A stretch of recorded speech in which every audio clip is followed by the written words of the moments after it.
akhir dari penjelajahan rasional, penjelajahan kita pakai akal itu ya kalau sudah buntu, kalau sudah mentok, itulah supreme achievement.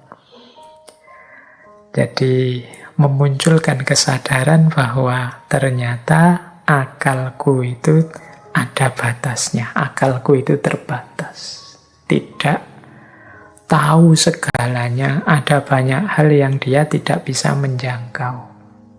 Harus kita pahami tidak sebagai pandangan bahwa akal itu tidak penting, atau kebalikannya pandangan bahwa akal itu segalanya. Tidak begitu.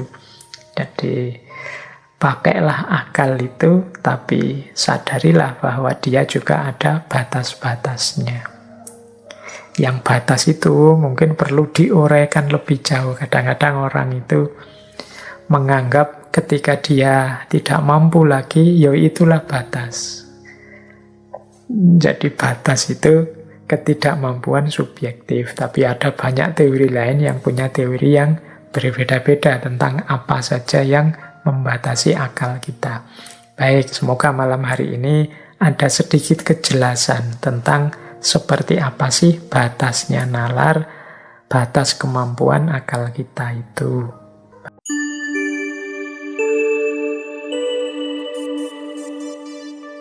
Assalamualaikum warahmatullahi wabarakatuh. Bismillahirrahmanirrahim. Alhamdulillahi rabbil alamin. Wa bihi nasta'inu ala umurid dunya waddin. Allahumma sholli wa sallim wa barik ala habibina wa syafi'ina sayyidina wa maulana Muhammadin wa ala alihi wa ashabihi wa man tabi'ahum bi ihsanin ila yaumiddin. Amma ba'du. Bismillah teman-teman, mari kita lanjutkan lagi ya ngaji filsafat kita. Semoga kita bisa mengambil sedikit-sedikit manfaat dari keistiqomahan kita ini. Semoga ngaji kita ini serba sedikit bisa meningkatkan kualitas diri kita. Entah lewat jalan yang mana, semoga ngaji kita ini juga bisa membuat kita tambah dekat, lebih dekat dengan Allah. Karena betapapun orientasi hidup kita yang hakiki adalah ilaihi roji'un. Pada akhirnya kita akan kembali padanya. Dan perjalanan hidup ini hakikatnya memang perjalanan menuju Dia. Baik, teman-teman, malam hari ini kita masih ada di tema berpikir, tapi kebetulan malam hari ini temanya agak unik ya. Kalau yang sebelum-sebelumnya kan mendorong, memotivasi kita untuk berpikir dengan segala situasinya. Baik jenis berpikir yang kritis, kreatif, etis, sosial, bahkan religius. Tapi malam hari ini kita membahas tema yang berbeda, masih berhubungan dengan berpikir, tapi sekarang kita akan belajar tentang batasnya pemikiran. Jadi kadang-kadang orang pakai istilah batas nalar. Baik, bismillah, yuk kita mulai.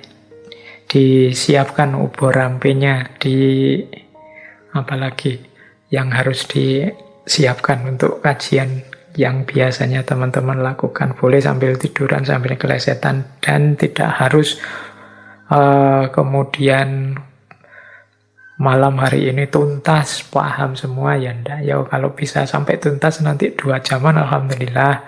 Kalau ada keperluan lain ditinggal ya enggak apa-apa. Kan masih ada nanti diulang di rekamannya. Baik, bismillah, kita awali kajian malam hari ini. Akan saya buka dengan satu quotes yang bagus, yang menurut saya relevan untuk tema kita malam hari ini, dari filosof yang namanya Pascal. Ini filosof dari Perancis, ahli filsafat, ahli tentang agama, ahli tentang matematika. Beliau bilang seperti ini. The supreme achievement of reason is to realize that there is a limit to reason. Puncak pencapaian akal, pencapaian nalar manusia adalah kesadaran bahwa ada batas bagi akal, bagi nalar. Nah, persis seperti inilah tema kita malam hari ini. Jadi berusaha menyadari bahwa ternyata pikiran kita, nalar kita itu ada batasnya. Jadi menurut Pascal, sesuai quotes ini, justru pencapaian tertinggi berpikirnya manusia itu adalah kesadaran, ternyata akalku ini terbatas. Banyak hal yang tidak bisa aku jangkau. Sering sekali pikiranku itu buntu. Nah, jadi ini mungkin bisa dikiaskan kalau kita mikir, kok sampai buntu? Tidak bisa lagi mikir, itu mungkin batasnya. Jadi supreme achievement itu justru kesadaran, ternyata mentok sudah. Hanya sampai di sini pikiranku. Jadi ini mungkin makna mudahnya kalau pakai versi kita, menurut Pascal ini akhir dari penjelajahan rasional, penjelajahan kita pakai akal itu kalau sudah buntu, kalau sudah mentok. Itulah supreme achievement. Jadi memunculkan kesadaran bahwa ternyata akalku itu ada batasnya. Akalku itu terbatas. Tidak tahu segalanya, ada banyak hal yang dia tidak bisa menjangkau. Ya tentu saja quotes ini harus kita pahami tidak sebagai pandangan bahwa akal itu tidak penting, atau kebalikannya, pandangan bahwa akal itu segalanya. Tidak begitu. Jadi pakailah akal itu, tapi sadarilah bahwa dia juga ada batas-batasnya. Yang batas itu mungkin perlu diuraikan lebih jauh. Kadang-kadang orang itu menganggap ketika dia tidak mampu lagi, itulah batas. Jadi batas itu ketidakmampuan subjektif, tapi ada banyak teori lain yang punya teori yang berbeda-beda tentang apa saja yang membatasi akal kita. Baik, semoga malam hari ini ada sedikit kejelasan tentang seperti apa sih batasnya nalar, batas kemampuan akal kita itu. Baik, ini saya awali dulu dari peristilahan-peristilahan. Kita ini kan sering pakai istilah itu agak acak, agak ngaco. Kapan kita pakai istilah otak, kapan kita pakai istilah akal, kapan kita pakai istilah nalar. Kalau otak itu bahasa Inggrisnya brain, kalau akal itu bahasa Inggrisnya mind, kalau nalar itu bahasa Inggrisnya reason, atau mungkin nanti pasnya reasoning. Kalau brain atau otak itu alatnya atau perangkat fisiknya. Ini yang kalau mungkin di ronsen atau di foto pakai apa gitu kelihatan. Kalau kepala kita dibelah nanti bisa dilihat. Nah itu perangkat fisiknya, itu namanya brain, otak. Jadi di situ mungkin ada jutaan saraf yang di situ kalau dia sedang bekerja itu mekanismenya sangat canggih. Teman-teman yang ahli neuroscience mungkin bisa menjelaskan bagaimana kinerja otak ini. Dan penting juga karena dia juga kunci dalam aktivitas berpikir kita. Jadi kekacauan, ketidakberesan, kalau ada penyakitnya, ada konsletnya, ada cacatnya, dan lain sebagainya otak, yaitu nanti akan berpengaruh pada kemampuan seseorang berpikir. Jadi ada sangat banyak kan model-model sakit karena rusaknya otak sehingga orang sudah tidak mampu berpikir lagi, bahkan yang sampai tidak sadar tentang kemanusiaannya. Jadi ini juga ada pengaruhnya. Nah, kalau akal ini lebih pada kapasitasnya. Jadi akal itu bahasa Inggrisnya mind. Jadi kapasitas seseorang untuk secara sadar berpikir, memahami, menggunakan logika, menemukan kebenaran. Nah, ini namanya mind atau akal. Ini kapasitas yang berarti kan potensi kemampuan yang ada di dalamnya. Ya mind ini, kita itu selain punya software otak, punya hardware namanya otak, punya software namanya akal. Ini kalau dianalogikan dengan komputer ya. Nah, kalau nalar atau reasoning, ini ketika dia digunakan, ketika kita memakai akal untuk memahami, menjalani hidup kita sehari-hari. Jadi reasoning ini kemampuan kita mempertimbangkan sesuatu, menilai sesuatu, memilih sesuatu. Jadi ketika kayak kalau ilustrasinya pakai komputer tadi, ya hardware-nya otak, software-nya akal. Nah, nalar ini ketika kita software ini kita operasikan. Jadi kita jalankan. Jadi itu bedanya. Jadi kalau kita memang yang kita rujuk adalah perangkatnya, perangkat fisiknya, itu istilahnya lebih ke brain atau otak. Tapi kalau pada kapasitas kemampuan yang dia miliki, mungkin pasnya kita pakai akal.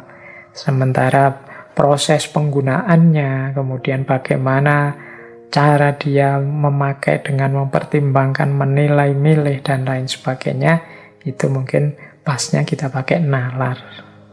Jadi yang ini nanti ada banyak variabel sudah terlibat kalau dalam proses berpikir yang namanya nalar tadi.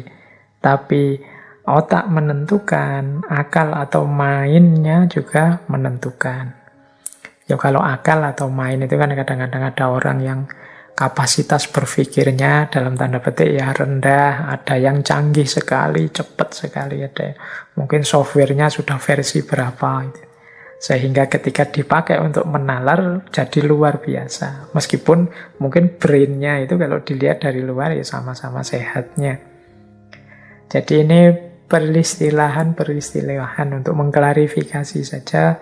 Mungkin teman-teman biar paham bedanya brain, mind, dan reason.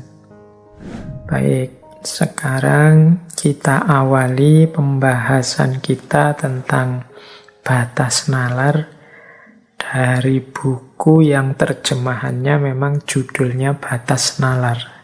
Yang judul aslinya Within Reason. Yang nulis Donald B. Carney. Jadi dalam buku Within Reason itu dijelaskan bahwa memang nalar kita, cara berpikir kita itu tidak segalanya. Meskipun tetap bukan berarti dia tidak penting. Jadi di buku itu dijelaskan begini.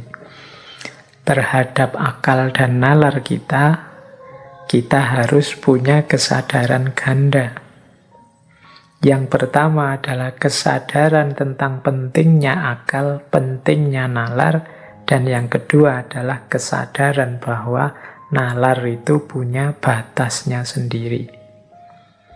Jadi ini namanya kesadaran ganda. Berarti yang pertama, kita jangan jadi orang yang anti akal, anti berpikir, anti nalar.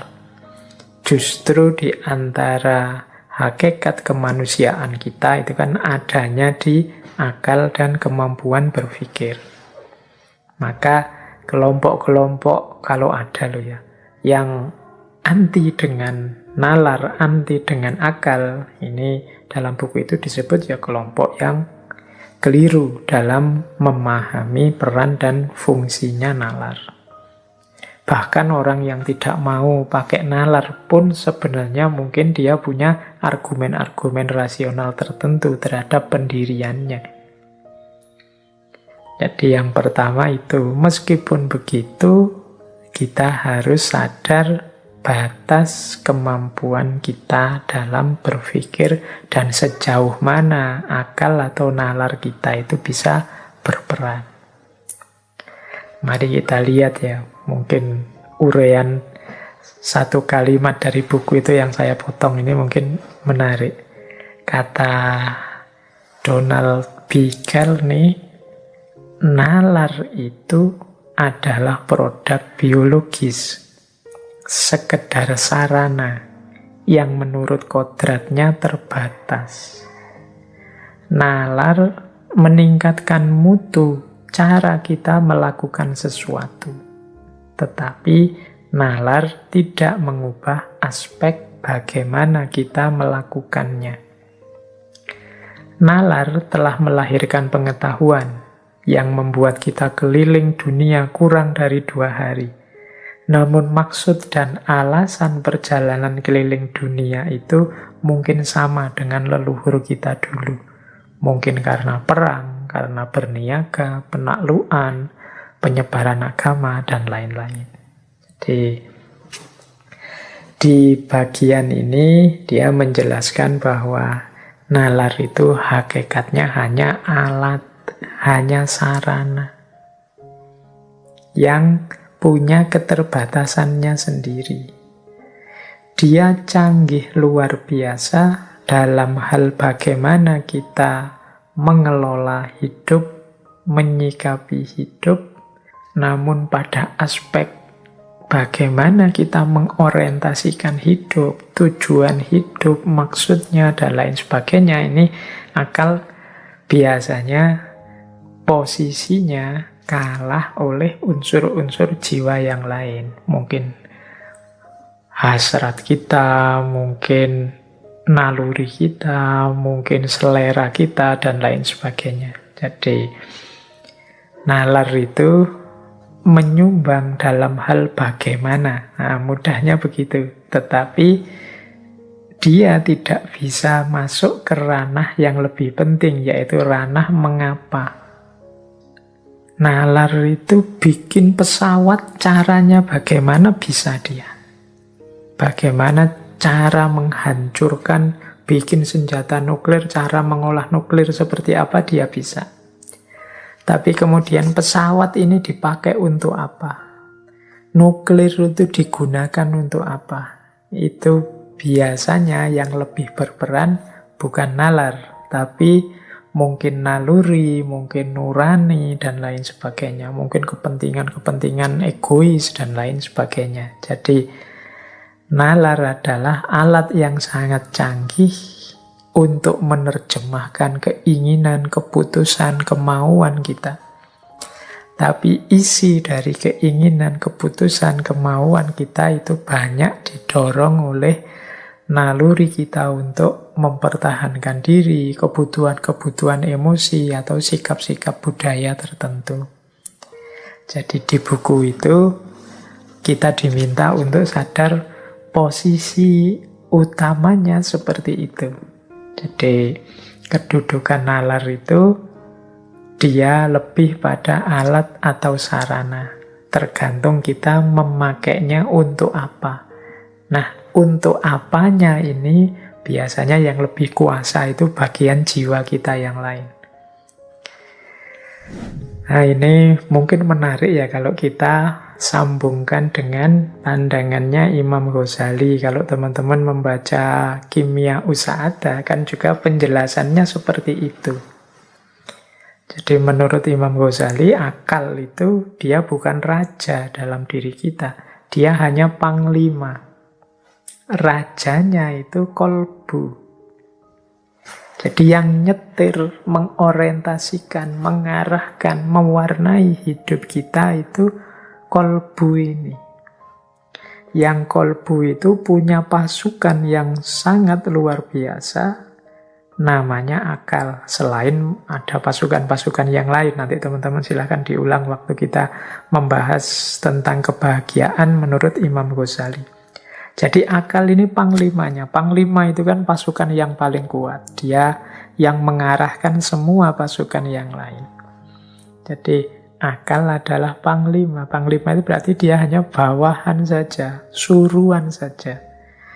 Jadi kalau kolbunya jernih, kolbunya positif, ya dia akan jadi pasukan yang sangat kuat untuk membela kejernihan dan kepositifan ini.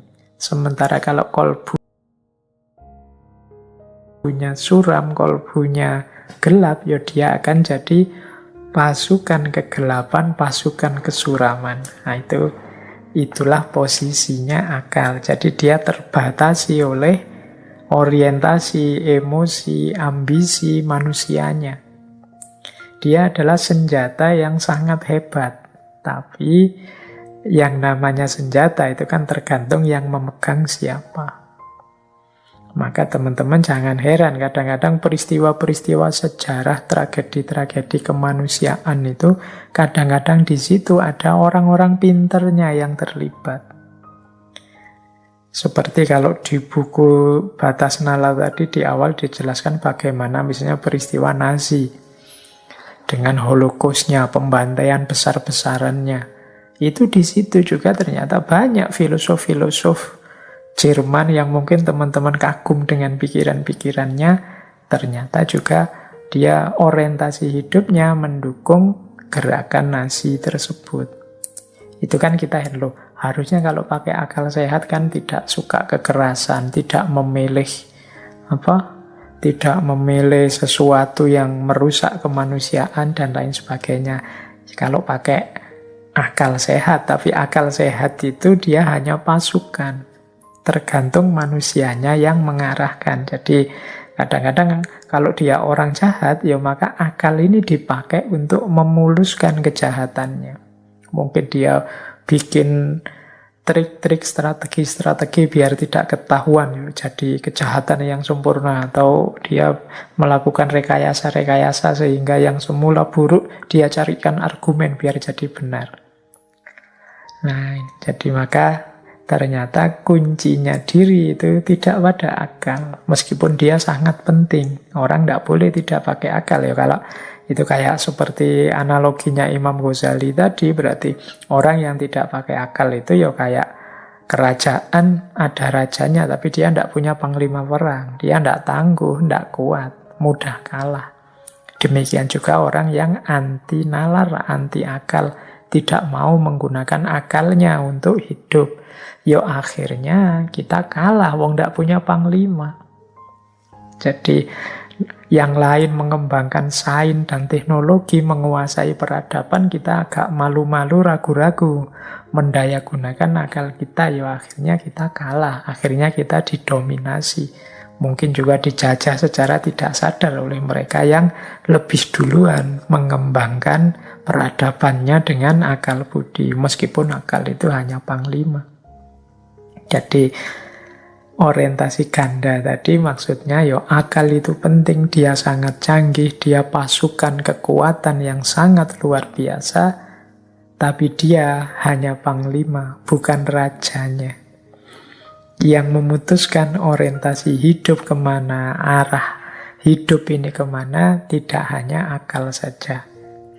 Makanya dulu ketika kita belajar tentang kritiknya Syed Hussein Nasr pada peradaban modern, kekeliruannya modernisme adalah melihat satu-satunya alat intelijensi manusia itu adalah akal. Melupakan ada banyak perangkat intelijensi manusia yang lain selain akal. Ada naluri, ada nurani, ada intuisi, ada ambisi, ada hasrat, ada selera. Ini semua berpengaruh dalam pengambilan keputusan manusia, tidak hanya akal. Jadi yang pertama, kalau ada yang tanya, batas nalar itu di mana? Ya, setidaknya akal atau nalar itu dia berposisi sebagai sarana atau alat saja, meskipun sangat penting. Dia tidak menguasai orientasi, tidak menguasai kemudi atau kendali. Meskipun mungkin bisa memberikan pertimbangan-pertimbangan, pengambil keputusannya tetap rajanya. Kalau pakai Imam Ghazali tadi berarti kolbunya atau bagian jiwa yang lain.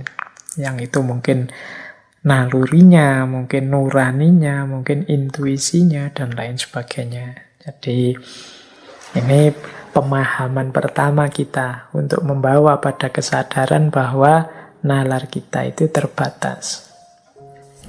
Jadi ini ditegaskan oleh satu quotes dari Herbert Simon.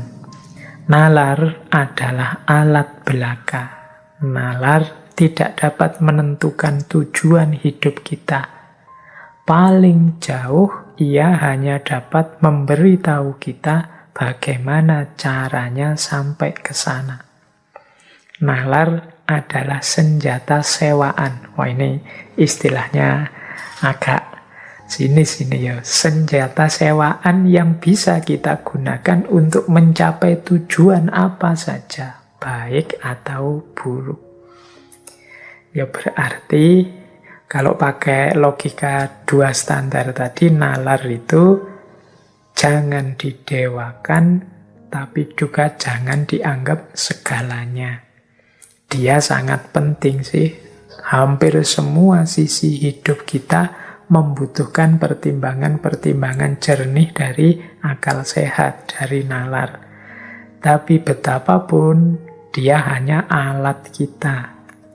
Dia tidak dapat menentukan. Kalau memberi pertimbangan, ya paling jauh seperti kata Simon tadi, dia dapat memberitahu kita caranya untuk sampai ke sana. Dia seperti senjata yang bisa kita gunakan untuk mencapai tujuan apa saja, baik atau buruk. Makanya kita harus hati-hati. Karena orang pinter itu kalau jahat, tambah bahaya dia. Karena dia punya pasukan yang sangat kuat, yaitu akalnya untuk mendukung kejahatannya.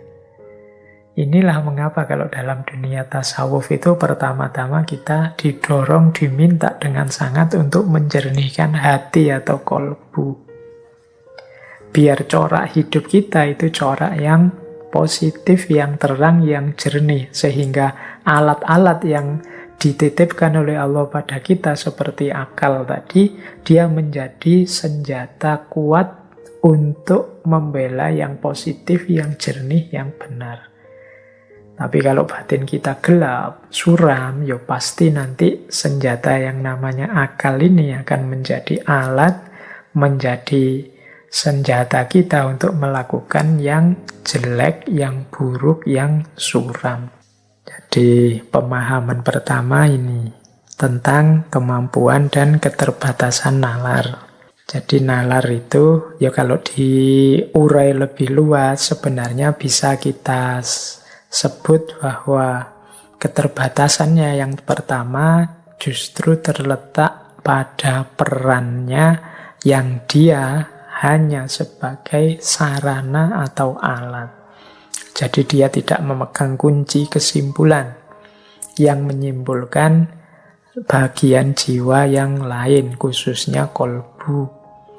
Dia bisa memberi pertimbangan-pertimbangan, tapi kan nanti penentu keputusannya kan kolbu ini tadi. Dia memberi masukan-masukan, ini loh yang baik, ini loh yang tepat, ini loh yang sesuai. Tapi kan nanti kadang-kadang info-info dari akal ini yo kadang kita cueki juga. Kita punya ambisi sendiri, kita punya hasrat sendiri. Kadang-kadang kita tolak, kita ngambil keputusan yang berbeda. Di situ tampak bahwa memang akal tidak segalanya dalam hidup ini. Dia hanya sarana dan alat. Baik, selanjutnya tentang keterbatasan nalar ini penting juga kita catat secara umum dalam proses berpikir kadang-kadang manusia sendiri yang membuat batas-batasnya. Jadi ya karena manusia ini kan punya hidup yang kompleks beragam, dia punya tujuan, punya target-target, punya sasaran-sasaran. Sehingga Kadang-kadang demi pencapaian target, tujuan, sasaran-sasaran, ideal-ideal yang dipatok, ideologi-ideologi yang dipercaya, dibuatlah standar-standar yang membatasi cara berpikir. Mungkin standar-standar etik, standar-standar sosial, seperti waktu kita membahas cara berpikir etik, cara berpikir sosial, standar-standar susila tentang adab dan lain sebagainya, standar-standar budaya. Nggak boleh kalau di sini ngomong seperti itu, berpikir begitu, standar-standar politik, bahas ini nggak boleh, bahas itu nggak boleh, ngangkat wacana ini dilarang dan lain sebagainya. Itu kan standar-standar yang kita buat sendiri. Jadi ada pandangan yang bilang bahwa akal itu sebenarnya sangat canggih. Dia bisa masuk kemana saja. Hanya saja manusialah yang membatasinya dengan standar-standar yang mereka buat sendiri. Tentu saja sesuai visi dan ideal-ideal yang dipatok. Jadi nggak usah banyak-banyak mikir inilah nanti begini, nggak usah banyak-banyak mikir tentang itu nanti malah susah, nggak usah dipikir macam-macam. Kita kan sering buat standar etik misalnya, wah nggak boleh kamu melakukan ini, nggak boleh kamu melakukan itu. Atau standar sosial, di sini kesepakatannya sudah begini, meskipun kamu sudah menawarkan gagasan yang lebih baik dari ini, jangan, karena sini sudah disepakati begini. Nah ini batasnya nalar selanjutnya yang penting mungkin untuk kita pahami hidup kita ini penuh dengan pagar-pagar dan standar-standar yang seringkali dari situlah nanti pemikiran kita atau nalar kita jadinya terbatasi. Jadi bukan karena memang terbatas, tapi terbatasi. Terbatasi itu kan sebenarnya bisa kalau mau difikirkan, tapi tidak boleh dipikirkan. Nah, banyak dalam norma-norma sosial, budaya, misalnya kadang-kadang kita dilarang mikir yang begini begitu, dilarang membayangkan ini itu, dilarang. Nah, ini juga sering terjadi. Jadi standar-standar, makanya kadang-kadang untuk kepentingan-kepentingan tertentu kajian seperti ini dilarang, tema-tema ini jangan dibahas, yang seperti itu jangan dilanjutkan analisisnya dan lain sebagainya. Jadi ini kalau diistilahkan dengan lebih detail mungkin bukan keterbatasan nalar, tapi nalar yang dibatasi. Tidak salah sebenarnya, wong manusia itu kan punya ideal hidupnya sendiri-sendiri. Ingin nyaman, bahagia dengan standar-standar yang dia buat. Apalagi tadi ternyata posisinya akal, posisinya nalar dalam hidup manusia itu bukan sesuatu yang vital, yang paling nomor satu. Dia lebih banyak hanya melayani orientasi orang yang menggunakannya. Bahkan dia sendiri dibatas-batasi, nanti dia akan bekerja, nalar itu akan bekerja memberikan justifikasi terhadap batas-batas itu. Jadi nalar akan menjelaskan mengapa sih kok ini jangan difikirkan, mengapa kok itu jangan dibahas, mengapa kok itu jangan didiskusikan, dan lain sebagainya. Ini sebenarnya nalar yang dibatasi, tapi dia malah memberikan justifikasi terhadap pembatasan-pembatasan itu. Dia memberikan argumen-argumen, meskipun nanti selalu saja ada orang yang protes, yang oposisi, tidak setuju dengan argumen-argumen tadi. Yang tidak setuju dengan argumennya sendiri, dengan nalarnya sendiri. Yang setuju juga punya argumen dengan nalarnya sendiri. Disitulah istimewanya nalar sekaligus keterbatasannya nalar.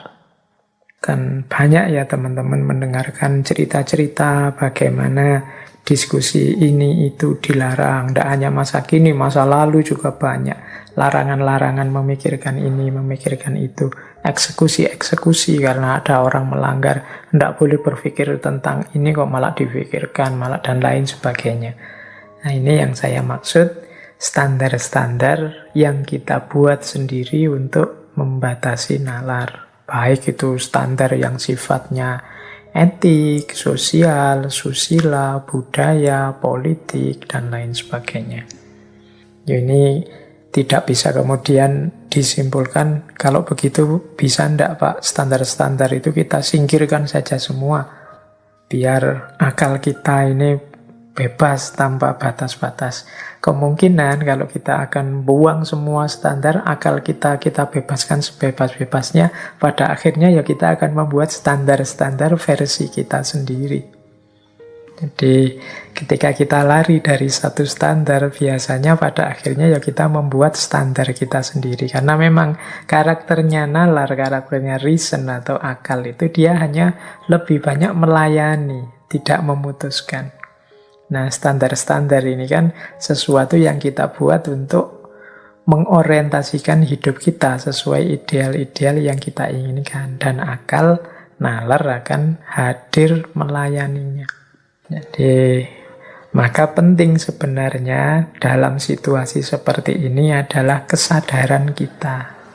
Kesadaran itu berarti kalau ada standar-standar yang membatasi, kalau ada batas-batas, itu pertama kita harus masuk ke visinya. Ini maksudnya apa sih standar-standar ini? Ideal yang diinginkan apa? Apakah ini memang sudah kita sepakati bersama?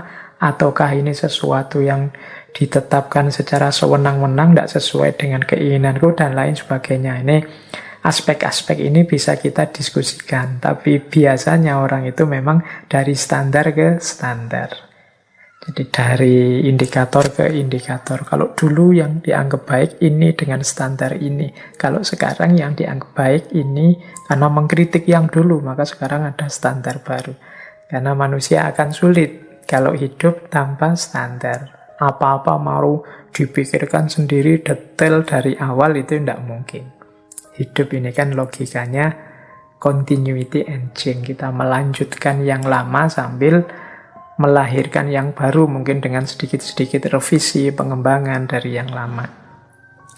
Nah baik, jadi sampai di sini kita mendapat sedikit wawasan bahwa yang pertama, fungsi akal secara umum adalah melayani, mendukung, menguatkan, menjadi sarana bagi kebutuhan-kebutuhan, kepentingan-kepentingan, keinginan-keinginan manusia.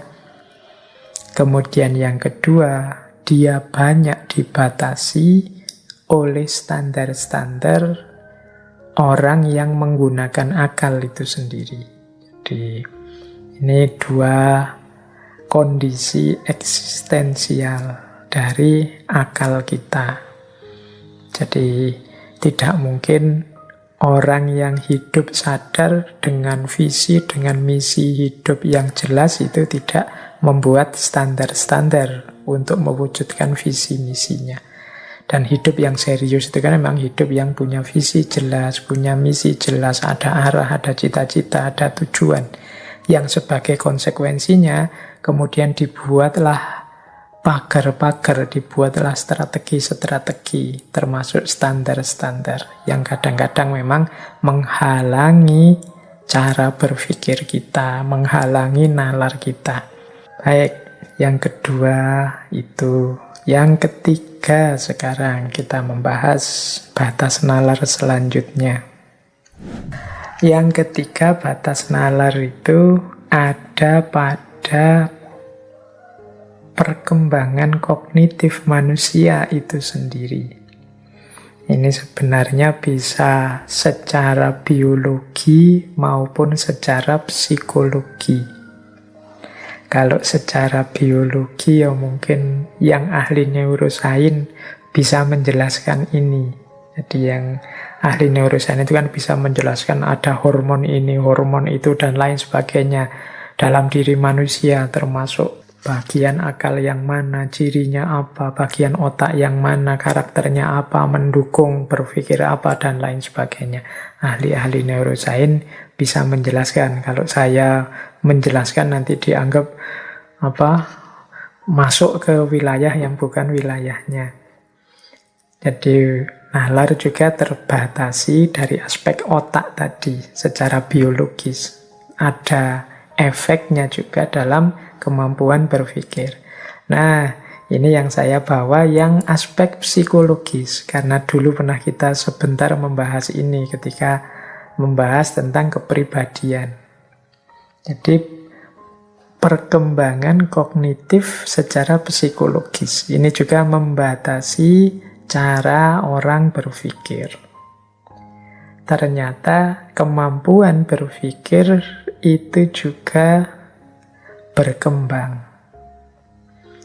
Jadi ada perkembangannya, ada level-levelnya yang kadang-kadang orang-orang tertentu mengalami lambat tumbuh kembangnya atau sampai dewasa tidak canggih cara menggunakan daya kognisinya. Jadi ini teori perkembangan kognitif yang berasal dari seorang psikolog namanya Yang Piaget. Ini untuk ilustrasi saja. Ini sebenarnya ini menjelaskan bahwa nalar juga bisa terbatasi oleh perkembangan biologis maupun perkembangan psikologis. Nah, yang biologis ya nanti bisa ditanyakan ke ahli-ahli neuroscience. Yang psikologis contohnya ini. Jadi bagaimana manusia itu juga secara kognitif bukan kok langsung jadi full bisa berpikir mendalam, reflektif, kontemplatif, tidak begitu. Kognisi juga, otak kita juga mengalami perkembangan-perkembangan yang dimulai sejak lahir. Nanti di teori perkembangannya Yang Piaget ini ada 4 fase perkembangan kognitif. Jadi berarti kemampuan berpikir manusia itu berkembang step by step, tidak langsung full penuh. Yang pertama usia 0 sampai 2 tahun. Ini disebut periode sensorik motorik. Ini kemampuan mengorganisasikan kenyataan sehubungan dengan kemampuan indera dan motorik. Jadi ini kemampuan menggunakan panca indera anggota tubuhnya. Nanti baru di usia 2-7 tahun namanya fase preoperasional. Nah, di sini mulai kenal dirinya, mulai bisa membedakan antara dirinya dengan yang lain. Mulai muncul egosentrisme, pemikiran tentang aku, dan mulai bisa berpikir simbolik. Kalau aku melakukan ini, nanti dapat ini. Kalau aku melakukan itu, nanti dapat itu. Itu usia preoperasional. Nah, usia 7-12 ini sudah mulai bisa berpikir realistis, konkret, memahami lingkungan sekelilingnya. Memahami dia tidak hidup sendiri loh, ada orang lain, mulai pinter berteman dan lain sebagainya. Ini fase konkret operasional. Dan nanti puncaknya usia 12 tahun ke atas, mampu berpikir abstrak, logis, self-reflection, sudah ngerti tanggung jawab, mulai sadar kepentingan dirinya dan juga kepentingan masyarakatnya, mampu mengekspresikan ide-idenya lewat bahasa dan lain sebagainya.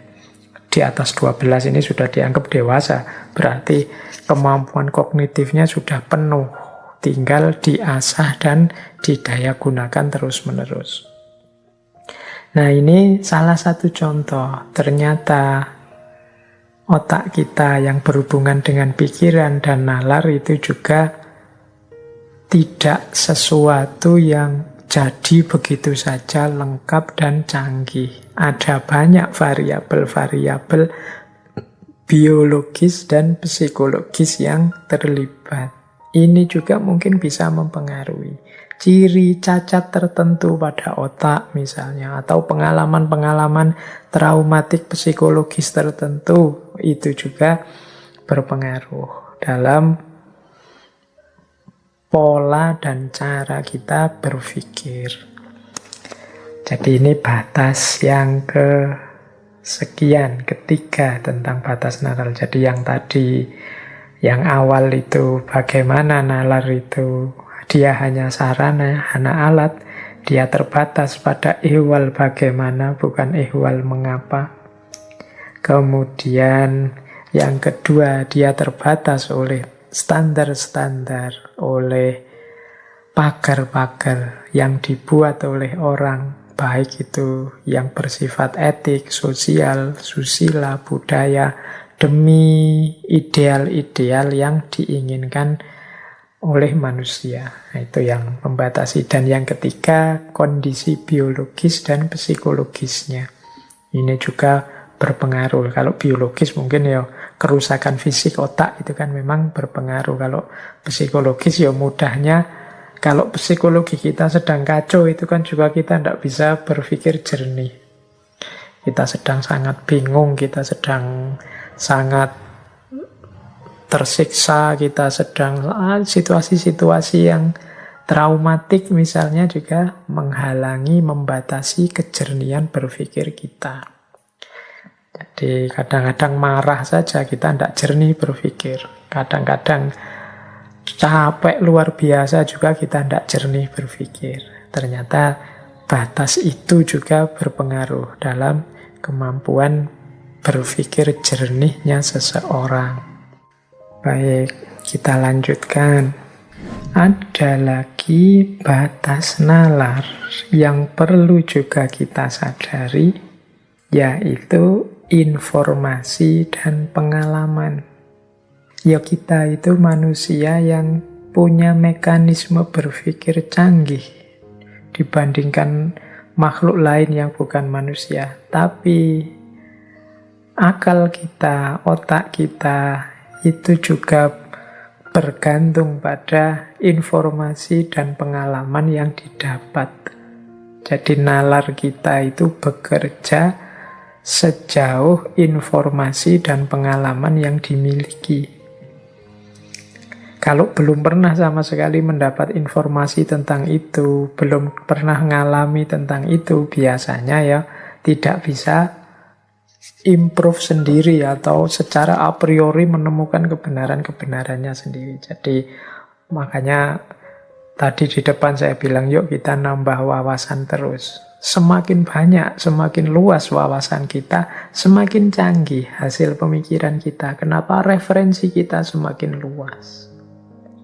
Jadi orang yang referensi informasi yang dimiliki sempit, hanya sedikit, itu biasanya ya produk pemikirannya di situ-situ saja, itu saja. Tapi semakin dia luas informasi wawasan yang dimiliki, ya mungkin semakin beragam gagasan-gagasannya. Makanya kalau ada orang kok mikirnya kok gitu terus, ngomongnya kok gitu terus, mungkin itu problem, nambah informasi yuk, nambah wawasan lagi yuk, biar tambah lagi pengetahuannya sehingga cara berpikirnya lebih luas dan lebih dalam. Jadi ternyata kekayaan informasi, kekayaan wawasan itu juga berpengaruh dalam kita menggunakan nalar dalam kita berpikir. Ini semacam bahan bakunya. Kalau tadi akal itu kita sebut alat, sarana, media. Kalau dia semacam mesin, ya data yang kita inputkan itu informasi. Secanggih apapun mesinnya, laptopnya, kalau kita tidak menginput data yang banyak, ya tidak ada gunanya dia. Jadi nalar manusia itu bekerja mengandalkan informasi yang sampai padanya. Jadi ternyata akal juga punya batas. Dia tidak bisa improve sendiri, ngarang sendiri, atau menyusun sendiri data-data untuk disimpulkan. Dia butuh input data dari luar yang namanya informasi.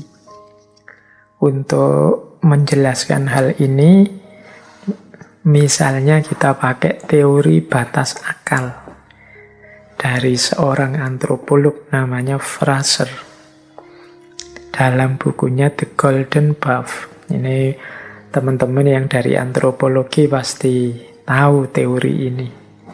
Teorinya namanya batas akal. Jadi perkembangan hidup manusia itu ditentukan oleh pemikirannya. Sejauh mana dia bisa memecahkan masalah-masalah dengan akal, dengan pengetahuan yang dia miliki. Jadi peradaban manusia itu sebatas jangkauan akalnya. Semakin luas jangkauan akalnya, ya semakin luas, semakin maju budayanya. Ini pandangannya Fraser. Nah, nanti ini sebenarnya teorinya mengarah pada tentang magic, ilmu gaib, dan religi. Dia menguraikan begini, dulu ketika wawasan manusia masih sempit, kemampuan berpikirnya terbatas, mereka tidak mampu memecahkan problem-problem mereka dengan akal. Jadi kata Fraser, manusia-manusia mungkin sejak zaman primitif dulu ya, itu kan wawasannya terbatas, pengetahuannya tentang alam semesta juga terbatas. Nah, mereka tidak bisa menyelesaikan soal-soal hidup ini dengan akalnya. Mereka belum menggali, belum mengobservasi seperti manusia modern. Sehingga kalau ada problem-problem hidup, mereka menyelesaikannya dengan wawasan-wawasan supranatural, magic, ilmu gaib, dan lain sejenisnya. Nah, nanti ada level lagi lebih tinggi. Mereka kemudian sadar, mungkin karena wawasannya tambah, ternyata ilmu gaib itu tidak ada gunanya, tidak ada manfaatnya. Mungkin ada daya yang lebih kuat, daya yang lebih kuasa di balik yang kelihatan ini. Dimulailah mode hidup budaya yang namanya budaya religi. Jadi ketika orang bersandar pada kekuatan, kekuasaan di luar diri mereka. Nah, ini teorinya Fraser. Mungkin nanti bisa dilanjutkan ketika manusia semakin cerdas, misteri-misteri alam terbongkar semua, mungkin gaya hidupnya berubah lagi. Jadi ternyata kedalaman hidup manusia itu ditentukan oleh kapasitas berpikirnya. Yang kapasitas berpikir ini tergantung informasi-informasi wawasan yang dimiliki. Yang wawasan ini secara umum diperoleh dari experience, pengalaman. Makanya nalar juga terbatas oleh informasi dan pengalaman. Jadi kalau kita tidak punya informasi, tidak bisa menganalisis, tidak bisa memikirkan, wong kita tidak punya data. Jadi kalau ada orang bilang, kamu ngomong jangan ngawur loh ya, datanya mana? Nah, tuntutan untuk datanya mana ini sebenarnya mengimplikasikan pandangan orang itu tidak mungkin bisa menyimpulkan secara tepat, memikirkan secara pas kalau dia tidak punya data. Informasinya terbatas. Yang informasi itu diperoleh semua dari pengalaman. Kalau saya bilang pengalaman, bukan berarti kok harus dialami dulu baru ngerti ya. Pengalaman membaca, pengalaman diskusi, pengalaman seminar, atau kalau hari ini populernya webinar. Itu juga kan termasuk pengalaman. Saya kemarin pengalaman webinar dengan beliau dan dapat wawasan ini, itu kan nambah wawasan dari pengalaman meskipun bukan pengalaman langsung. Jadi ini juga dapat dikatakan yang membatasi kemampuan berpikir manusia. sejauh mana informasinya dia miliki. Bahkan nanti bisa dilanjutkan sejauh mana juga informasi itu valid atau tidak. Makanya nanti akan kelihatan produk-produk pemikiran dari orang-orang yang mungkin masih hanya punya sedikit informasi dengan mereka yang sudah luas wawasannya, mengerti macam-macam. Kenapa kok yang informasinya lebih sedikit berbeda dengan yang wawasannya luas? Ya karena yang informasinya lebih sedikit, lebih terbatas kemampuan mengoperasikan akal budinya. Oke, baik. Kita ulang lagi ya. Tadi sudah berapa yang menjadi titik-titik keterbatasannya nalar. Ada aspek posisi nalar sebagai yang bukan kunci, tetapi dia hanya alat dan sarana saja. Yang kedua tadi standar-standar yang dibuat sendiri oleh manusia. Yang ketiga tadi kondisi biologis, psikologis yang juga sering membatasi kapasitas dan kemampuan bernalar seseorang. Kemudian tadi keluasan informasi dan pengalaman. Itu juga menjadi batas nalar, batas kemampuan berpikir. Baik, sekarang kita lanjutkan. Ini mungkin yang teman-teman menunggu, ada ndak uraian tentang ini. Ya kita singgung sedikit ya, mungkin lain waktu bisa kita perdalam, yaitu agama atau kepercayaan. Ini juga sering kita posisikan sebagai berhadapan membatasi nalar. Isu-isu akal dan wahyu, faith and reason, ini kan isu-isu yang populer sekali dalam dunia intelektual. Seolah-olah kehadiran agama membatasi nalar. Kalau orang ingin bernalar bebas, ya tinggalkan agama. Kan ada pandangan sekilas yang seperti itu. Tapi mungkin gambarnya tidak gambar saling menyingkirkan kalau menurut saya, tapi saling beririsan. Makanya ada wawasan-wawasan keagamaan tertentu yang mungkin membatasi, menjadi batas bagi kemampuan nalar untuk menjangkaunya. Meskipun ada juga yang berpandangan tidak semua hal bisa diketahui oleh akal atau nalar. Ya, mari kita bahas pelan-pelan ya, kita ambil beberapa ilustrasi. Ada ayat misalnya yang kalau dalam Al-Quran itu melarang kita, konotasinya tapi ada yang menafsirkan larangan untuk misalnya memikirkan tentang ruh.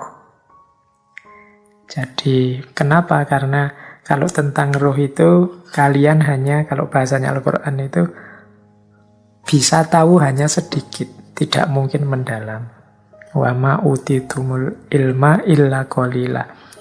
Ruh itu urusannya Tuhan. Kulir ruhu min amri rabbi. Jadi kalau kalian manusia itu ya taunya mesti serba sedikit. Itu tadi saya sebut konotasi karena ya mudahnya kemudian orang menafsirkan berarti kita jangan berpikir tentang ruh. Tapi juga ada yang menafsirkan loh kita tidak apa-apa berpikir tentang ruh, yang mencari yang sedikit tadi. Kan wa ma utitumul ilma illa qalila. Sedikit juga tidak apa-apa. Yang penting ya memang itu batas kita, yang qalila itu, yang sedikit itu. Jadi ada wawasan-wawasan keagamaan tertentu yang ini jadi titik batas yang kemudian akal tidak bisa menjangkau. Akal tidak bisa menjangkau itu bisa kalau dia memaksakan perspektifnya terjadi distorsi-distorsi yang bagi kalangan agamawan tertentu merusak kepercayaannya, atau memang dia benar-benar tidak berdaya, benar-benar tidak mampu. Misalnya urusan akhirat, surga, neraka. Itu kan sulit akal itu menjangkau. Mengapa? Karena akal tadi butuh informasi empiris, informasi pasti dan pengalaman. Sementara dunia metafisik itu kan dunia yang tidak kita alami kali ini. Jadi maka akal benar-benar terbatas. Nanti bisa meraba-raba melakukan, kalau bahasa filsafatnya namanya spekulasi-spekulasi. Kira-kira seperti ini. Tapi dia tidak akan bisa menemukan yang hakiki. Pasnya seperti apa, karena memang bukan wilayahnya. Itulah mengapa nanti ada perspektif dalam filsafat itu yang sifatnya memberikan ruang kepada agama. Agama itu memang tempatnya orang beriman, orang percaya. Jadi ya silahkan saja orang mau percaya atau tidak percaya. Ini akal kemudian diposisikan harus memberikan ruang, memberikan tempat kepada agama. Karena agama bukan sesuatu yang bisa dijangkau oleh akal. Nah, ada pandangan yang seperti itu.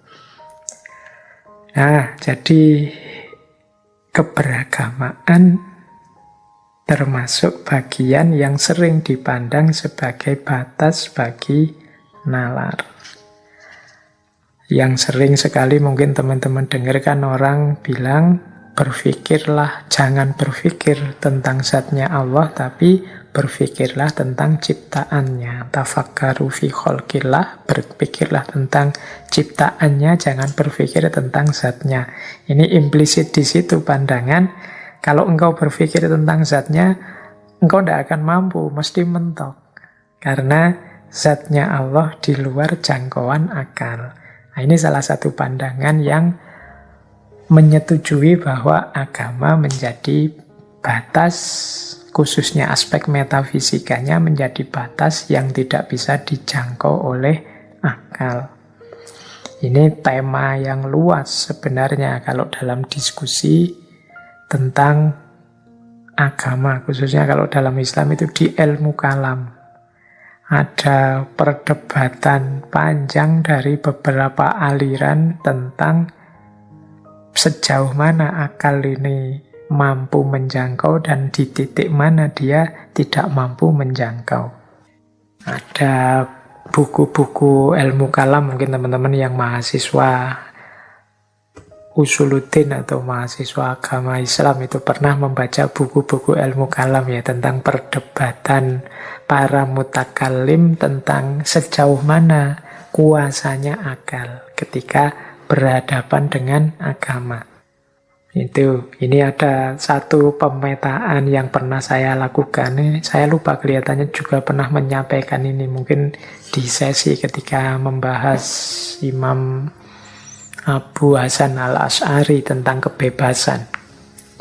Jadi ada 3 aliran masyhur dalam ilmu kalam itu yang membahas tentang kekuatan dan kekuasaan akal, kemampuan akal, yaitu aliran Mu'tazilah, Asy'ariyah, dan Maturidiyah. 2 yang terakhir ini, Asy'ariyah dan Maturidiyah, sering kita pandang sebagai kelompok Ahlus Sunnah wal Jamaah. Nah, 3 aliran ini punya perspektif yang berbeda tentang beberapa keimanan keagamaan. Ini di pemetaan saya itu ada 4 hal yang diperdebatkan oleh 3 aliran ini. Yang pertama, akal itu bisa tahu atau tidak adanya Allah. Yang kedua, akal itu bisa tidak tahu sampai detail, tidak hanya adanya Allah, tapi juga sifat-sifatnya. Yang ketiga, akal itu bisa tidak tahu baik dan buruk. Jadi ini baik, ini buruk, itu kalau dengan akal bisa tidak.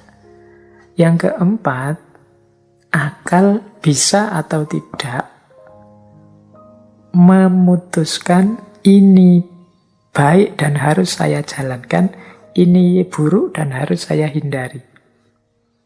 Ini masing-masing aliran itu punya pendapatnya sendiri-sendiri. Kalau Mu'tazilah, dia punya pandangan akal itu bisa semua. Jadi akal itu dengan kemampuannya dia bisa tahu bahwa Allah itu ada. Dia juga bisa tahu sifat-sifatnya apa saja dengan kemampuan berpikirnya. Dia juga bisa tahu mana baik dan buruk, dan dia juga tahu mana yang harus dijalankan dan mana yang harus dijauhi. Nah, ini Mu'tazilah memang dikenal sebagai aliran yang rasionalis dalam Islam.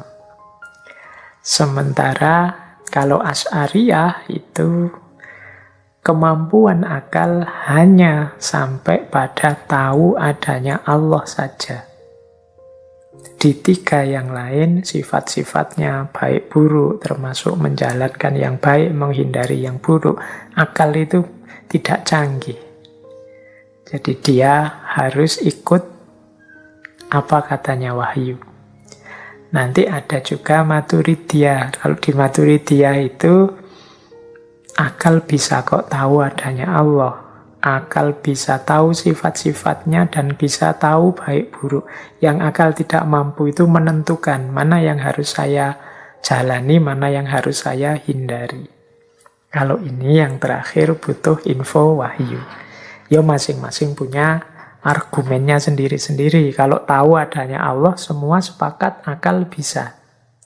Jadi melihat alam semesta dengan ketertibannya, atau pakai logika alam semesta ini adanya secara berantai dari sebab akibat, dan nanti Tuhan adalah sebab pertama yang tidak disebabkan dan lain sebagainya. Itu tentang keberadaan Allah itu akal mampu kok sampai pada kesimpulan tidak mungkin alam semesta ini tidak ada Tuhan. Tidak mungkin hanya kebetulan saja semuanya. Kebetulan kok sepas itu. Nah, pasti ada Tuhan dengan berbagai argumen. Kalau dulu kita pernah di ngaji filsafat itu ada paling tidak 7 argumen untuk membuktikan adanya Tuhan menggunakan akal. Jadi 3 aliran ini sepakat bisa pakai akal. Itu bukan berarti tidak perlu wahyu, itu urusan yang berbeda. Cuma ini hanya mengukur kemampuan akal dulu. Nah, kalau yang tentang sifat-sifatnya, Mu'tazilah, Maturidiyah bilang bisa. Hanya Asy'ariyah yang tidak bisa. Jadi bisa itu maksudnya dengan menggunakan akal kita bisa kok menetapkan beberapa sifat-sifatnya Allah. Sifat-sifatnya Tuhan, misalnya pasti dia maha kuasa, pasti dia maha penyayang dengan melihat berbagai fenomena, pasti dia maha teliti, pasti dia maha adil, dan lain sebagainya. Itu kan sifat-sifatnya yang bisa dijangkau dengan akal, meskipun menurut Asy'ariyah enggak. Itu tetap kita memerlukan informasi-informasi dari wahyu. Ada juga yang tahu baik dan buruk. Nah, ini kalau Mu'tazilah dan Maturidiyah, dia bilang akal bisa. Jadi tidak harus merujuk misalnya wahyu. Kita tahu kok kalau mencuri itu pasti buruk, menyakiti orang, merampok itu pasti buruk. Tapi nanti di Asy'ariyah tidak. Ya memang sebagian besar mungkin kita bisa tahu, tapi banyak hal yang kadang-kadang kita anggap baik ternyata buruk. Akal kita memutuskannya sebagai buruk ternyata kan, dan kita tidak senang ternyata itu baik. Jadi baik buruk banyak juga kita memerlukan informasi wahyu. Akal saja terbatas pengetahuannya. Mungkin ada hal-hal tertentu dalam agama yang kita merasa, wah, kok begini ya, ini jangan-jangan perlu ditafsir ulang. Itu menunjukkan kita tidak cocok dengan itu. Nah, itu kata Imam Asy'ari, maka baik dan buruk itu tetap kita memerlukan informasi dari wahyu. Kemudian menjalankan yang baik, menghindari yang buruk. Ini kalau Mu'tazilah, akal bisa semuanya. Akal itu tahu kok tanggung jawab kemanusiaan apa yang harus dilakukan dan yang harus dihindari. Tapi kalau ini Asy'ariyah dan Maturidiyah dua-duanya sama-sama bilang tidak bisa. Kalau untuk kewajiban dan larangan, mana yang haram, mana yang halal, itu tetap kita butuh informasi dari wahyu. Oke, ini ilustrasi saja bagaimana pandangan bahwa wawasan-wawasan keimanan, keagamaan tertentu itu bisa membatasi kemampuan berpikir kita. Ada yang sifatnya memang dibatasi seperti standar-standar tadi. Jadi jangan berpikir tentang ini, jangan berpikir tentang itu. Ada yang sifatnya memang terbatas. Kita tidak mungkin bisa tahu. Khususnya untuk hal-hal yang memang sangat metafisik. Jadi yang diilustrasikan tadi ya dengan perdebatan antara tiga aliran, Mu'tazilah, Asy'ariyah, dan Maturidiyah. Apalagi kemudian kalau kita tarik isu batas nalar dengan keberagamaan ini ke isu kritik-kritik pada modernisme yang dianggap terlalu mendewakan akal. Misalnya dulu pernah kita bahas di sesi Sayyid Hussein Nasr ketika membahas Saintia Sacra. Itu beliau menyebut ada banyak hal-hal yang ditinggalkan oleh peradaban barat khususnya dalam aspek spiritualitas yang itu sebenarnya esensial dalam hidupnya manusia. Dan di situ kan Sayyid Hussein Nasr mengkritik panjang lebar tentang gaya saintisme yang mendewakan akal yang jadi awal beberapa tragedi kemanusiaan manusia modern. Jadi ya, ini termasuk bisa dipandang menjadi batas bagi nalar kepercayaan-kepercayaan, keimanan-keimanan agama. Ya mudahnya kan, misalnya di ranah ilmu modern yang kadang dikritik positivistik itu, secara ontologis kan hanya bisa menerima dunia yang sifatnya materi atau dunia syahadah. Sementara agama menerima ghaib wasyahadah, dunia metafisik dan dunia fisik, dunia materi dan dunia imateri. Nah, berarti jangkauannya lebih sempit. Sementara kalau agama lebih luas, ghaib wasyahadah, sehingga di situ nalar terbatasi. Kemudian juga dari sisi epistemologi, dulu kita pernah membahas misalnya pengetahuan namanya ilmu huduri atau pengetahuan langsung.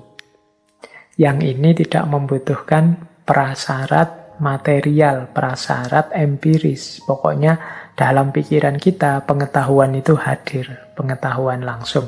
Yang ini mungkin sulit. Pengetahuan itu kan biasanya kita sebut bekerja ketika akal kita berproses. Nah, sementara yang laduni ini pengetahuannya hadir begitu saja dalam diri kita. Ini juga mungkin menjadi batas-batas nalar yang menggunakan akal. Jadi ini isu tersendiri. Kalau teman-teman ingin mendalam tentang persilangan, pertentangan, persinggungan antara agama dan nalar atau isu faith and reason, itu bukunya banyak sekali. Isu-isu yang diangkat juga sangat banyak sudah. Baik, ya mungkin lain waktu kita bahas lebih panjang, khususnya tema-tema kalam, tema-tema teologis. Sudah lama kita tidak membahas tema-tema teologis. Baik, jadi ini isu kesekian tentang batas nalar. Kita lanjutkan lagi. Ini sekarang kita membahas aspek internalnya. Kalau tadi kan keterbatasan nalar karena ada unsur dari luar. Jadi ada unsur misalnya agama, ada unsur pengalaman dan informasi, aspek biologis, psikologis, standar-standar yang kita buat sendiri. Kemudian yang pertama tadi hubungan akal dengan bagian jiwa yang lain, yang ternyata akal itu hanya alat. Itu kan unsur luarnya. Kalau bahasanya anak-anak kampus itu aspek eksternalnya. Sekarang kita lihat internalnya. Internal yang membuat akal itu sering terbatas. Nah, sebenarnya secara umum sih aspek internal itu ya ada logical fallacy dan bias. Jadi salah pikir dan sesat pikir. Jadi akal itu tidak selalu dalam kondisi fit, mesti benar.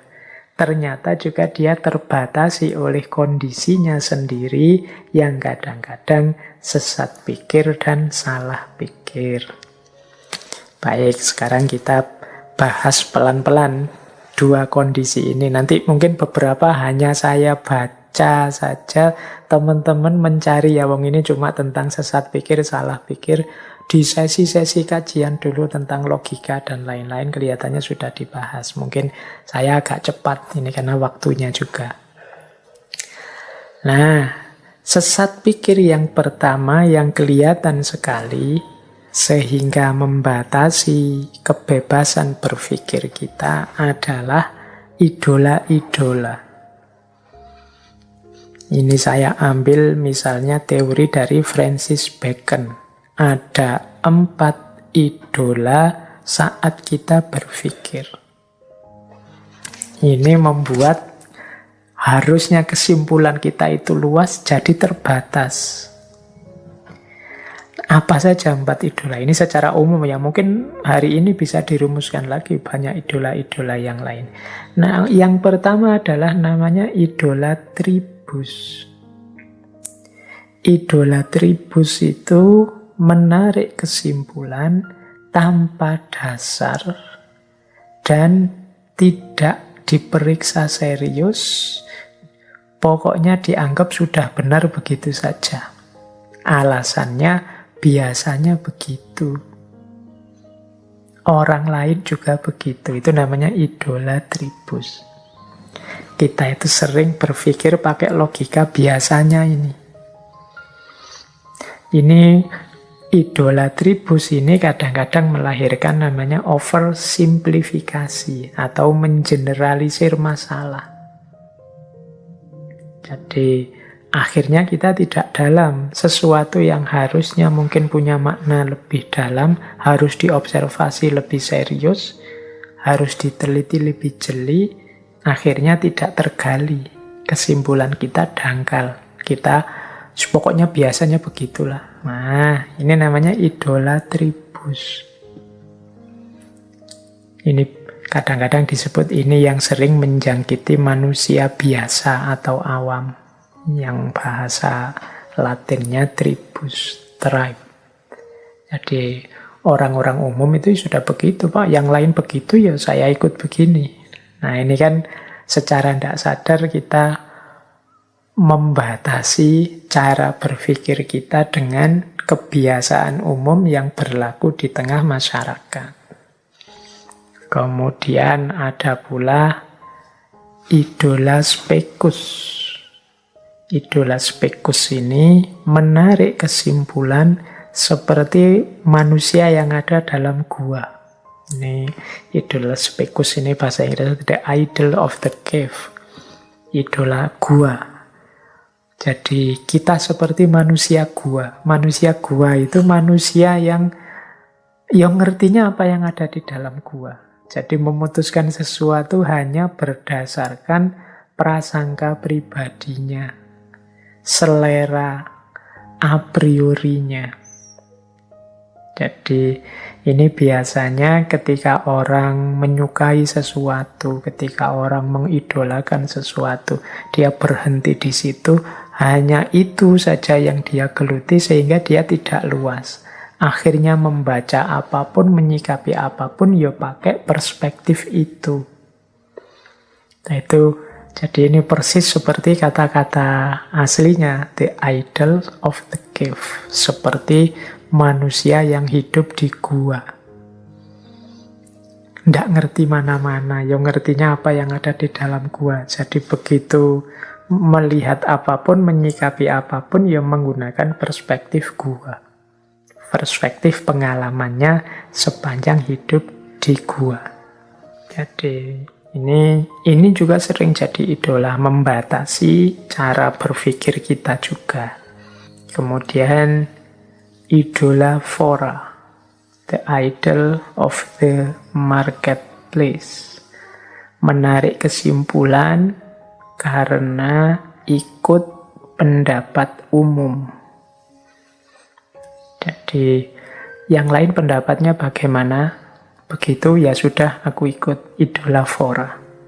Ini bedakan dengan idolatribus tadi ya. Kalau idolatribus itu ya biasanya orang di sini biasanya begitu. Nah, itu idolatribus. Tapi kalau idola flora, untuk hal ini gimana pendapatnya orang-orang? Orang-orang pendapatnya seperti ini semua, Pak. Oh ya sudah, saya ikut. Nah, itu idola fora.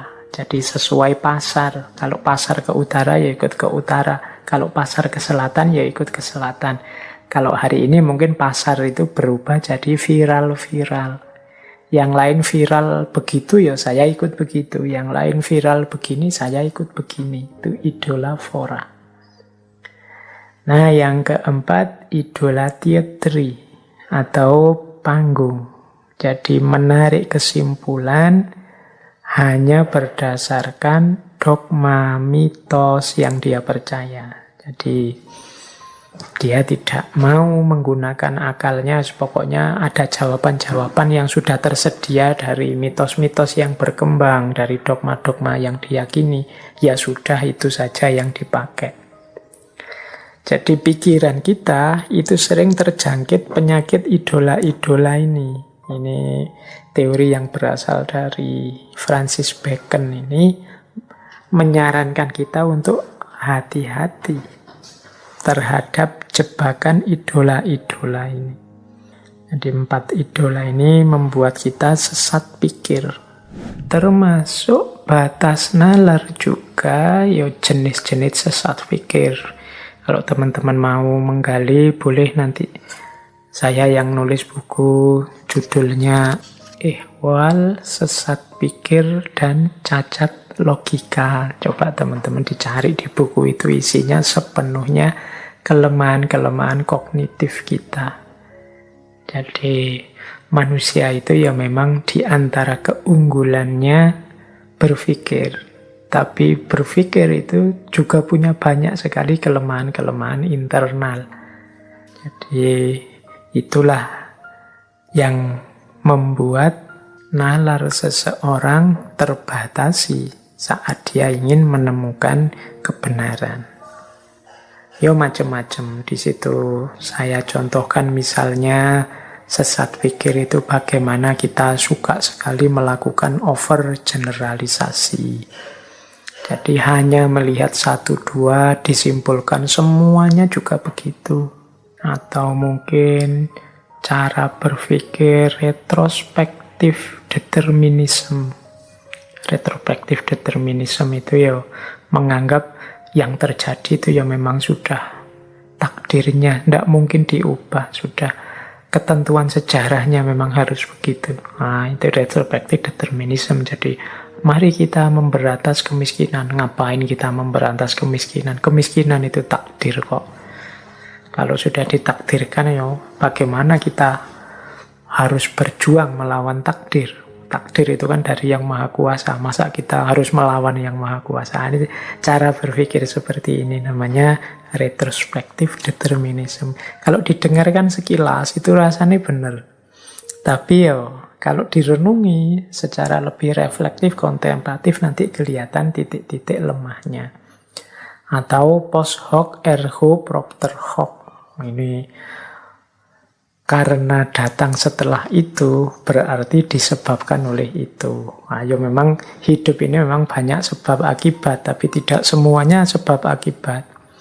Kok saya minum air putih kemudian kok terus tidur, itu kan bukan berarti saya bisa tidur karena air putih, karena mungkin peristiwanya saja kebetulan beriringan. Kita itu kadang-kadang kalau lihat satu peristiwa saling bersusulan itu menganggapnya bahwa itu sebab akibat. Itu post hoc ergo propter hoc. Ini juga akal sering ketipu oleh Post hoc ergo propter hoc ini yang termasuk bagian dari keterbatasan-keterbatasan berpikir kalau kita tidak mendalam. Ada juga yang berpikir ad hominem, enak-enak diajak diskusi, terus yang diserang orangnya karena kepepet. Dasar kamu orang sesat, misalnya, itu ad hominem, yang diserang orangnya. Kamu anak kemarin sore aja. Nah, itu yang diserang orangnya. Jadi bukan gagasannya. Kadang-kadang juga kita ad verecundiam. Ad verecundiam itu kita merujuk orang yang kita anggap ahli, tapi tidak kritis. Pokoknya kata-kata ahlinya pasti benar. Ini kan yang ngomong sudah ahlinya. Nah, itu kesesatan ad verecundiam. Ada kalanya ad baculum. Ad baculum itu ancaman. Kalau kamu tidak mau ikut, kalau kamu tidak mau percaya, rasakan sendiri nanti akibatnya. Hukuman Tuhan akan sampai padamu. Nah, ini sebenarnya tidak berargumen, ya mengancam saja. Tidak ada logika di situ yang digunakan, meskipun seolah-olah itu logis. Tunggu saja nanti hukuman Allah akan datang padamu tidak lama lagi. Ini bisa jadi ad baculum. Jadi berargumen dengan ancaman. Atau kebalikannya, ad misericordiam. Misericordiam itu meminta belas kasihan. Mbok, saya diluluskan saja, Pak. Saya itu sudah semester akhir ini, Pak. Teman-teman sudah lulus semua. Saya ingin segera pulang, Pak. Segera kawin. Jadi itu ad misericordiam. Jadi dia tidak berlogika sebenarnya. Cuma membangkitkan rasa kasihan saja. Ada pula yang ad populum. Ad populum itu menganggap bahwa kalau orang lain begitu baik dan benar, berarti aku juga begitu baik dan benar. Ikut kebanyakan orang, ad populum. Atau ad novitam, yang baru pasti baik. Ini kreatif loh, ini baru loh. Atau ad antiquitam, yang lama pasti lebih baik. Oh, ini dari para pujangga zaman dulu loh, ini dari nenek moyang kita loh. Ini sebenarnya tidak berargumen, tapi itu termasuk bagian dari logical fallacy dan lain sebagainya. Ini teman-teman pastinya sudah bisalah mencari banyak referensi tentang ini. Cuma ini sebenarnya untuk ilustrasi bahwa nalar kita itu mudah sekali sesat ke dalam logical fallacy ini yang seringkali membatasi operasi rasional kita untuk menemukan kebenaran. Jadi ini yang sering disebut sebagai logical fallacy. Baik, mungkin logical fallacy sudah pernah kita angkat. Saya agak panjang sedikit di cognitive bias. Jadi kalau tadi kan sesat dalam prosesnya, logical fallacy. Cognitive bias ini mungkin mudahnya kita artikan penyimpangan berpikir, tapi kita tidak sadari. Kita berpikir itu kan untuk menemukan kebenaran. Tapi kadang-kadang kita, ini jalurnya sudah belok loh, tapi kita tidak sadar. Itu namanya bias. Ada banyak bias-bias dalam berpikir. Ini di buku yang saya sebut tadi, Ihwal Sesat Pikir dan Cacat Logika, saya lupa itu berapa puluh bias kognitif yang saya contohkan di situ.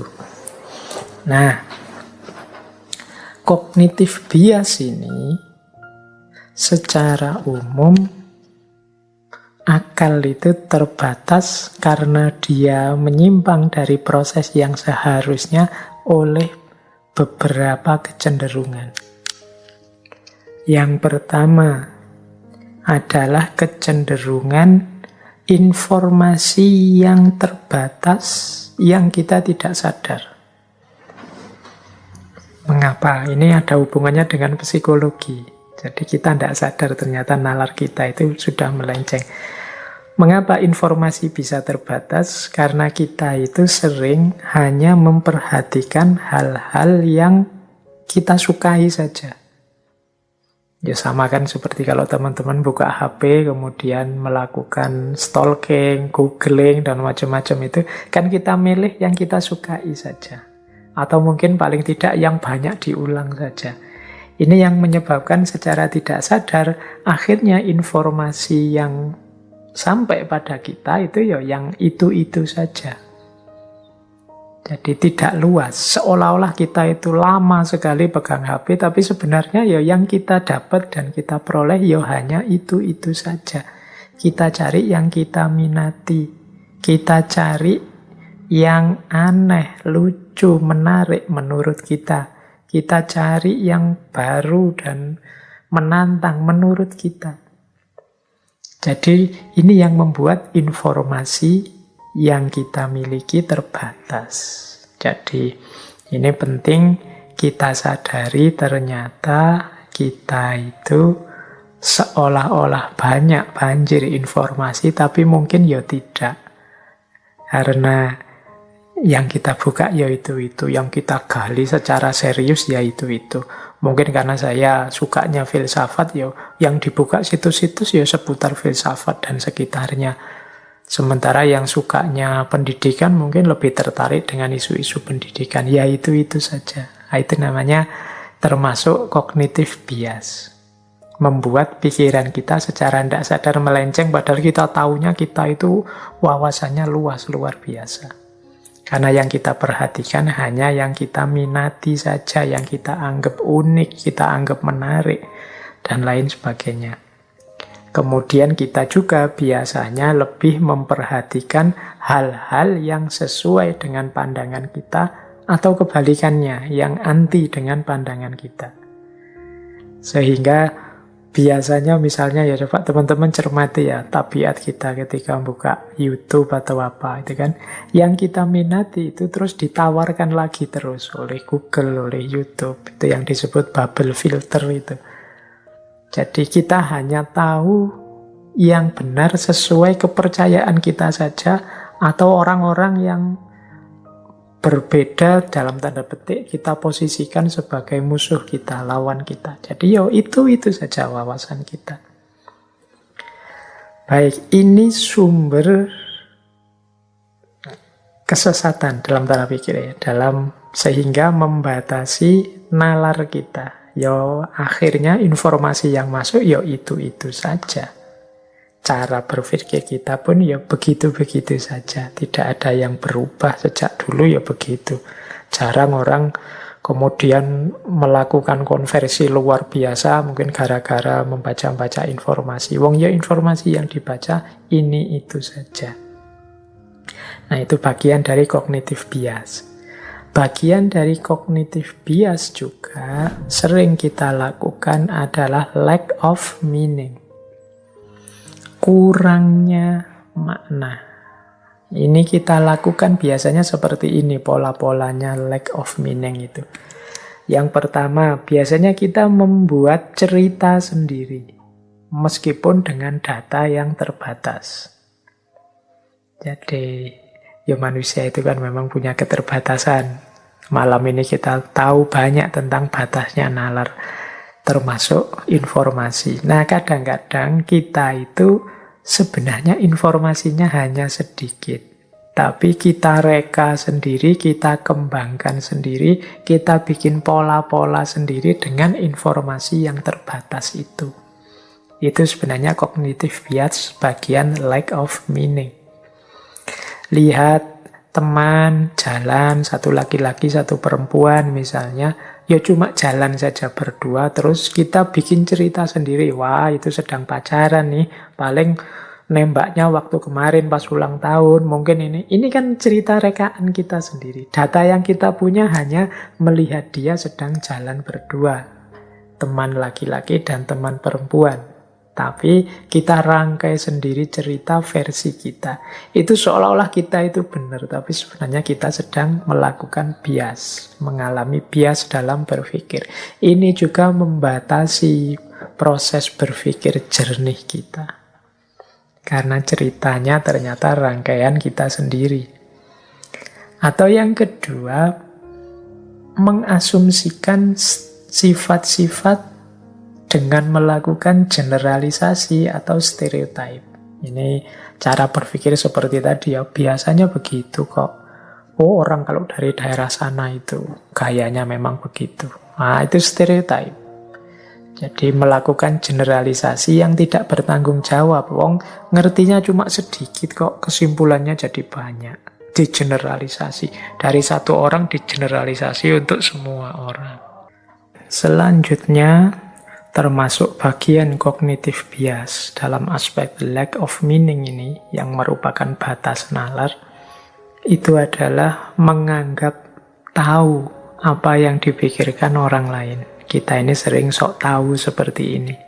Ini kelihatan loh dari komentar-komentar, mungkin teman-teman sering komentar di Instagram, di Twitter, dan lain-lain. Kita itu sering menuduh orang, dalam tanda petik ya,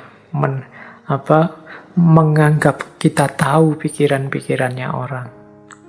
Jadi mungkin orang itu motifnya apa, tapi kemudian kita judge dia, wah kamu ingin pamer ya, wah kamu ingin dipuji ya, wah kamu melakukan ini karena ingin ini ya, ingin itu ya. Itu kita menilai apa yang dipikirkan orang. Kita menganggap kita tahu apa yang dipikirkan orang. Padahal mungkin tidak begitu. Dan kita percaya kemudian dengan kesimpulan kita sendiri. Padahal itu kita hanya menebak-nebak saja. Sehingga kemudian kejernihan kita bisa dipertanyakan, karena itu sejenis kognitif bias. Apa benar kamu tahu yang dipikirkan orang lain? Kok mudah sekali engkau menilai dia? Kan banyak hal yang sifatnya batin yang itu hanya orang itu sendiri yang tahu.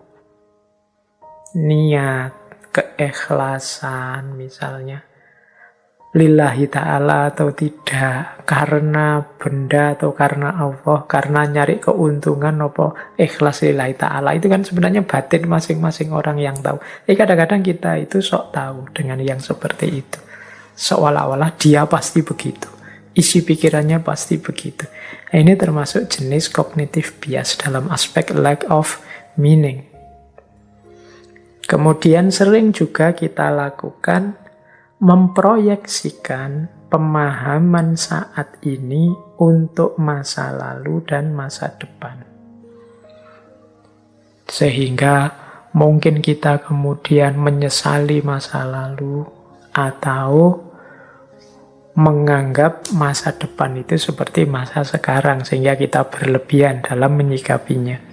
Jadi memproyeksikan pemahaman kita saat ini untuk masa lalu dan masa depan, seolah-olah masa depan itu persis seperti situasi kita sekarang.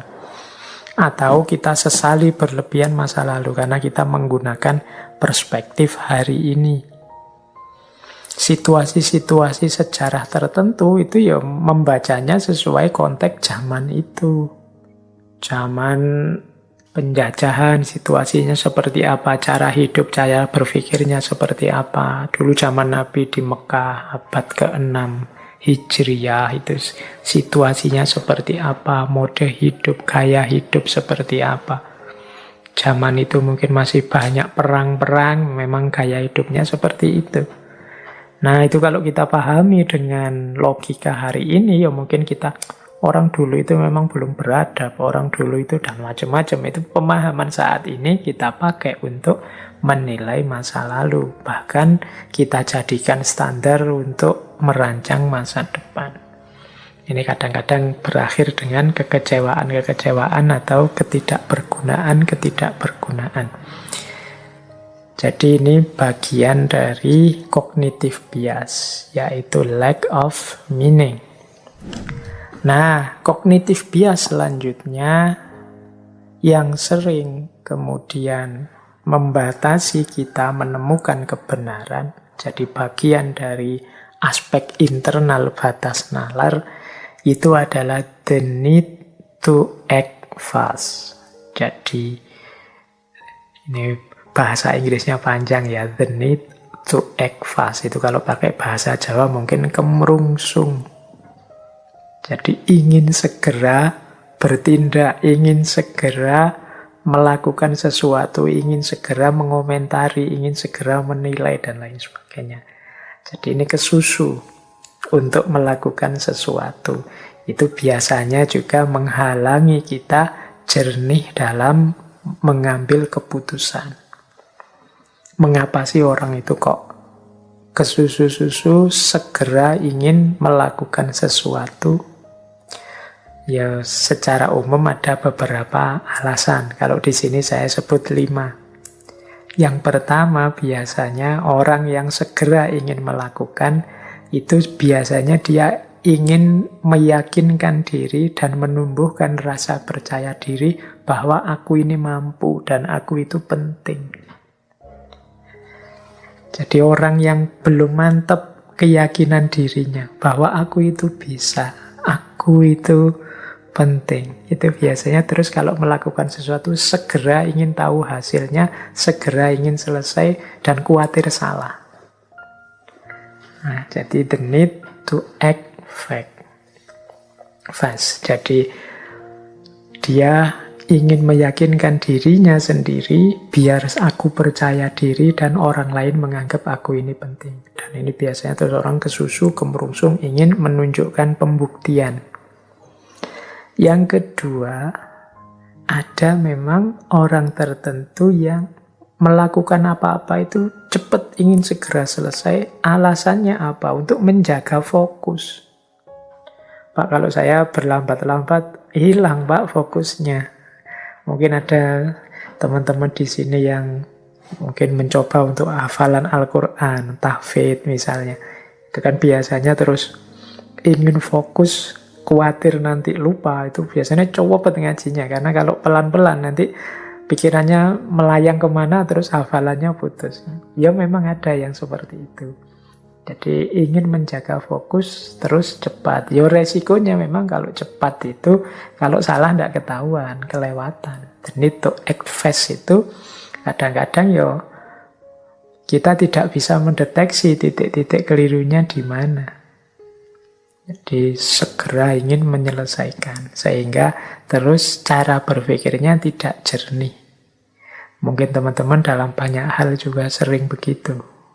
Yang hafal surat-surat panjang, itu begitu mau dibaca waktu jadi imam sholat, itu kan tidak berani dibaca dengan indah pelan-pelan. Kalau kita tidak yakin benar sudah hafal. Biasanya terus dibaca-baca biar tidak putus. Karena kalau dibaca pelan nanti putus, hafalannya kacau. Nah, itu yang kedua. The need, kebutuhan untuk melakukan sesuatu secara cepat. Ini sebenarnya bisa dicek dulu, kita pernah membahas Paul Virilio yang menjelaskan peradaban hari ini yang segala sesuatunya ingin lebih cepat. Yang ketiga, biasanya motifnya orang yang ingin lebih cepat itu karena dia membayangkan keuntungannya. Segera aku ingin selesai dan mendapat keuntungan. Nah, ini membuat orang ingin lebih cepat. Atau untuk menghindari kesalahan. Kemudian orang cepat-cepat untuk melakukan sesuatu biar tidak salah. Karena kalau pelan-pelan nanti salah. Ini sama seperti tadi penjelasannya. Jadi sesat pikir dalam bentuk cognitive bias itu ada kalanya muncul karena kita butuh untuk bertindak cepat. Kita tidak sabar untuk mengikuti prosesnya pelan-pelan. Akhirnya ya yang terjadi malah tidak jernih kita dalam menanggapi sesuatu. Dia membatasi kita untuk berpikir secara jernih. Nah, yang selanjutnya bagian dari cognitive bias juga adalah information worth remembering. Jadi kita memilih-milih sendiri informasi-informasi yang kita anggap penting. Padahal itu mungkin bagi orang lain tidak penting. Jadi kita milih sendiri, misalnya kita ketemu data sebanyak apa, ya kita pilih yang kita perlu saja, yang kita anggap penting. Sesuai dengan kebutuhan kita sejauh pengalaman yang kita miliki. Sehingga akhirnya ya kita tidak komprehensif. Jadi kita pilih-pilih informasi. Sehingga pada akhirnya ya sudah, kita tidak bisa menemukan kebenaran yang kita inginkan. Karena nalar kita terbatas informasinya. Mengapa kok informasi kita terbatas? Yang kita sendiri yang milih informasi yang menurut kita penting saja. Yang itu ternyata hanya menyesuaikan dengan kebutuhan dan pengalaman yang kita hadapi.